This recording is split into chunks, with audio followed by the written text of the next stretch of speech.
I only have a handful of slides here, because most of the morning we touched on all these different bases about general therapies in long QT, some of the specifics, some of the indications, age adjustments.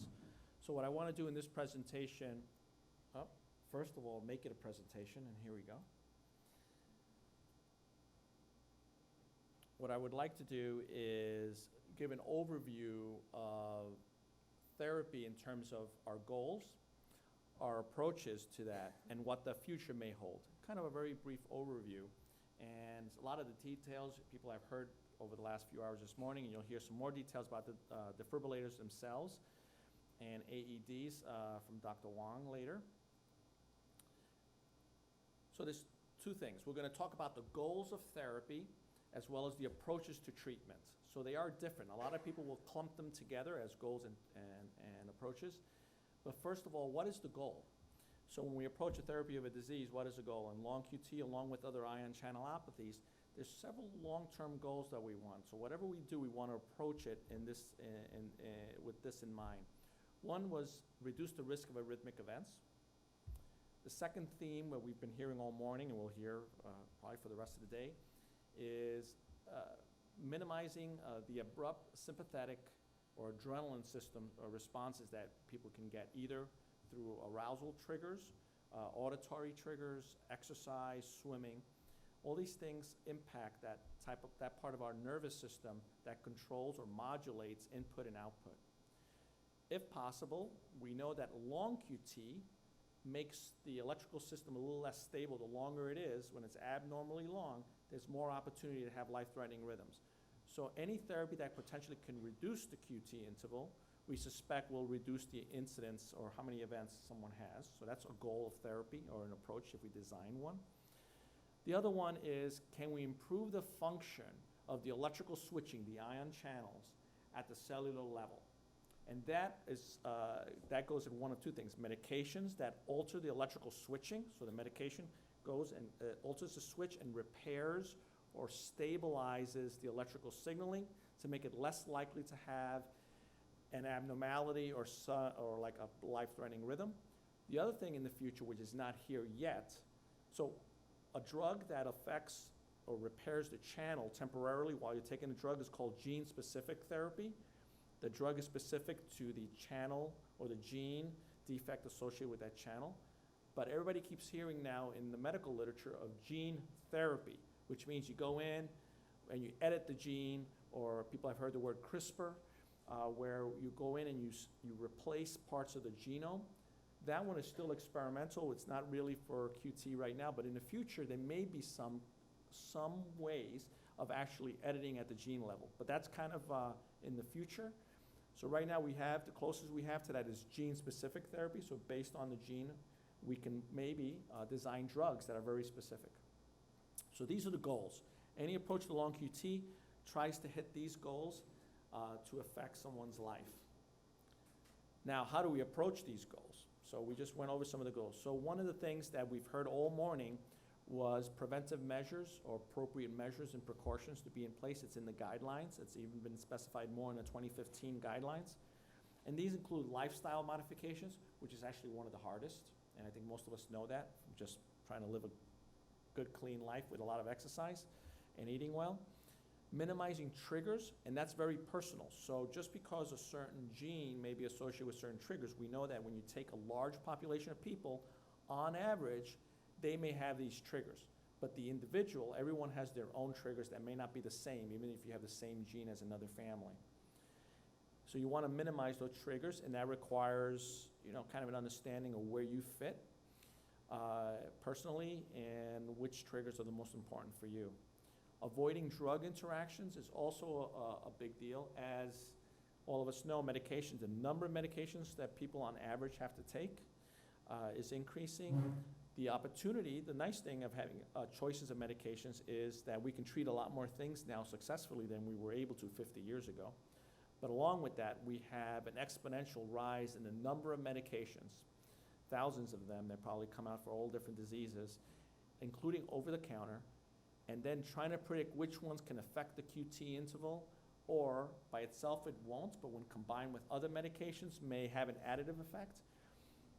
with new advances in machine learning and statistical analysis, little by little, and organizations like crediblemeds.org, where we can actually start running analysis of which, if you take a combination of medications, how they can interact. So that's all that falls under, all that information falls under preventive measures. Another mainstay of therapy, a therapeutic approach, is anti-adrenergic therapy. And adrenergic is where the came from the term like adrenaline, you know, that increased response that we get when there's something in danger or when we're about to go, depending on how much of a sports fan you are, if you're watching a soccer game or something else. The adrenaline that we see, that we feel, that's called adrenergic system. So anti-adrenergic therapy, beta blockers fits in that category, and that's the most common form of adrenergic, anti-adrenergic therapy. And what a beta blocker does is we have this electrical nervous system that controls our heart rate. It's involved with our sleep, if it's involved with how we eat and how we digest food, when we rest, when we're getting ready to go running, or whether we slip and we try to catch ourselves, our heart rate jumps up. That system is tightly controls every thousandth of a second between relaxation or a very big activity. And beta blockers are drugs that block these little keyholes on cells, receptors, that respond to adrenaline. So you still respond to adrenaline, but you have a little bit of a blunting. You downgrade the response so that you don't overshoot.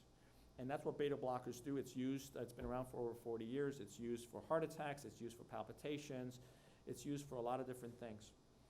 Another form of anti-adrenergic therapy, where we try to block the nervous system fight or flight response, this adrenaline surge, is the sympathectomy. And I'm going to show a little bit of that in a few minutes.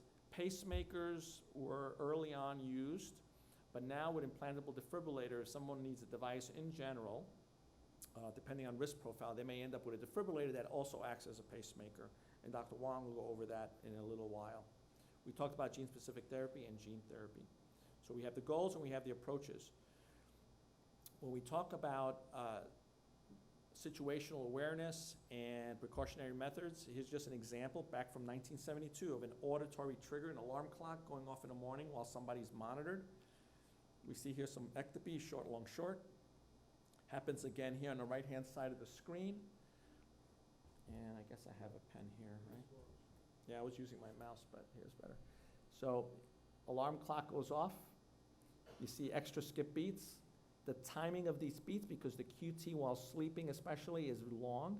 Remember, there's a vulnerable period. The longer this recharge period is, the longer this skip beat can get in there and cause chaos. The shorter it is, what are the odds of getting in there?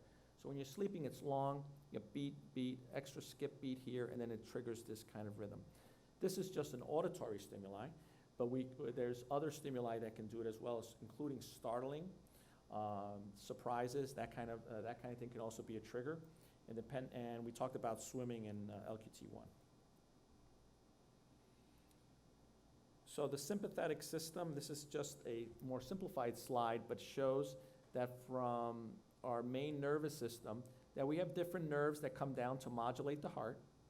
This helps the vagus nerve in general, helps the blood vessels relax, it helps the heart slow down, it changes all the different, if we treat the heart like a car engine, the timing belt, which is still in cars, all the old spark plugs lining up, so it actually controls the timing, it helps modulate that, but there's this chain in the back, in our back, along the back, there's a chain of nerves called the sympathetic chain, and those actually help directly modulate and increase the heart rate, shorten the QT interval, do a lot of different things in order to prepare us for increased adrenaline state. So these two systems, called the autonomic nervous system, control balance. That's when we eat, we get sleepy, but then when we're running, we're more active. So this balance is critical. When this balance is off a little bit and you have long QT, it puts at some risk. And many years ago, and it was shown earlier with Dr. Moss's work and several of the other investigators here, showed that by cutting or sympathectomy, by disconnecting some of these nerve bundles that control this part of the nervous system, we can reduce the number of events a person has. So in a way, we're doing is the principle of therapy is to block the adrenergic system, which is the adrenaline system, even though most of the time, everybody is mostly using beta blockers for that, but sympathetic denervation has been quite effective. And if we look at the original, some of the early literature on this, it also affects the QT interval. And if we remember some of the goals of therapy, if you were designing the ideal therapy for long QT, some of the goals would be, can we reduce the QT interval itself? Because by reducing the QT interval, we hypothesize, or we believe that the risk of having a rhythm trigger is less. So here we have before the sympathectomy, so this is the Q to T. It's just the way we measure the EKG, and it's pretty long here. So time across, right? So how wide it is how long it is. So you have 640 milliseconds, thousandths of a second. You do the left ganglion block. Here they just did they blocked the conduction in that system, and it got shorter. It got to 460. They did the right side, and you had some effect, but not as much, but still there. And then this is 6 months after they actually removed those little nerve bundles from the back, from the inside your back. When they removed them, the QT basically, QTC, the corrected for the heart rate, was normal. So it is an effective treatment, and it's gotten less invasive over time. So that's one way of blocking the adrenergic nervous system. Beta blockers is another one. And we need to modify this chart a little bit because there is some data that depending on the subgroup of patients that were being analyzed for analysis, it may vary, but beta blockers in general are associated with a reduction in number of events across all the board, even though Nadolol is a preferred medication. When we start looking at beta blockers and LQTS itself, we know that, for example, LQT1, that the risk reduction for the first event was similar among all the 4 beta blockers. LQT2, Nadolol had the most powerful significant reduction with about over 60% reduction in events rates when you take this large group. If patients had a prior cardiac event while taking a beta blocker, the effectiveness of beta blocker therapy after that did change because these patients declared themselves as having an event on beta blockers. And maybe at that point, for that subgroup of patients, propranolol may not be as effective. So right now, if we look at the bottom of the screen, some of the recommendations are that for long QT syndrome, beta blockers are recommended in patients with long QT. It's a class 1 indication, which means it's indicated, even though we talked this morning that Dr. Vinokur would talk about maybe personalizing it further, but these are general recommendations. And they're recommended in patients who are asymptomatic but have QT prolongation, or symptomatic with syncope passing out or documented arrhythmias. This is definitely recommended. So beta blockers is a mainstay for long QT.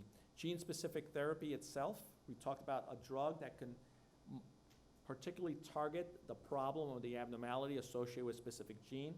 And here is something where we use flecainide, which blocks a sodium channel, and LQT3, which is a sodium channel mutation-associated form of long QT syndrome, in which it actually, if you look at the top and the bottom, it actually shortened the QT and normalized some of the morphology there. These from 2 different studies. Another study again showing here on the right-hand side of the screen. Right-hand side of the screen shows the QT interval at baseline in this group of patients. And then when they're on flecainide, if you look, the QT shortens. And these are patients who have LQT3, so you give a sodium channel blocker that seems to work on just this tiny little 3% current, difference in current in LQT3, and it's ineffective in doing that. So right now there's different drugs being studied, and people are trying to design drugs specifically for the mutation itself. So kind of designer drugs, but in a positive way, not like what we read in CNN. And when we talk about defibrillators as the next mainstay, it's the next level of intervention. It's more invasive, requires some surgery. There's potential risk with it, but it also has benefits.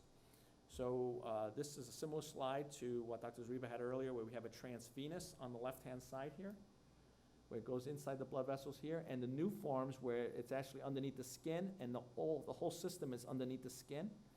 The disadvantage of this one is it can't do regular normal physiologic pacing that might be needed in a subgroup of patients, but in the future, there's a wireless pacer that will complement this system, probably in the next 4 to 5 years. We know that what is the probability of ICD therapy or requiring ICD therapy as part of a registry that we have in patients with long QT and have an ICD? And at 4 years, the odds of needing appropriate therapy is at 17%.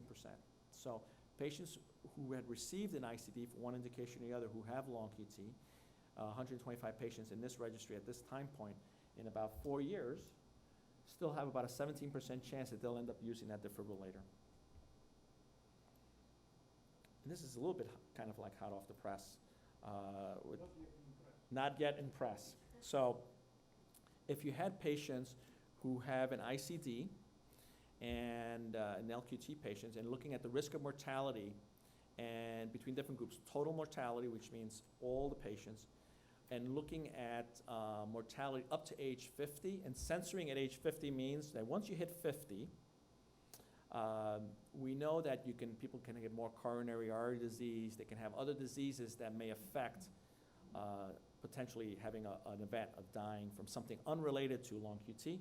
So when you look, and also just sudden cardiac death, when you look at those patients who had an ICD, even after adjusting the time that they've received the ICD, that they've had the ICD implanted, and adjusting for heart failure, cancer, and other things, there is this HR, this hazard ratio, means here, what it means that all death among all comers was reduced by 46% in patients who had an ICD versus those that did not. Mortality up to age 50, even if you remove patients who had other diseases, and you just said, okay, only if you're under 50, there was still almost 71% reduction. And if you go further, just all sudden cardiac death also had a significant reduction. So patients with ICDs did better than patients who did not have ICDs in those that ICD was indicated. Okay? So as we get more and more data, we can get more analysis, but then the analysis becomes a lot more complex. And that's just the reality of the world we live in, where we're able to get a lot of information. So in summary, the approaches to treatment involves lifestyle modifications, one of the hardest, but probably very effective, and one of which we need to focus more on. Anti-adrenergic therapy, whether medications or ganglion or sympathectomy.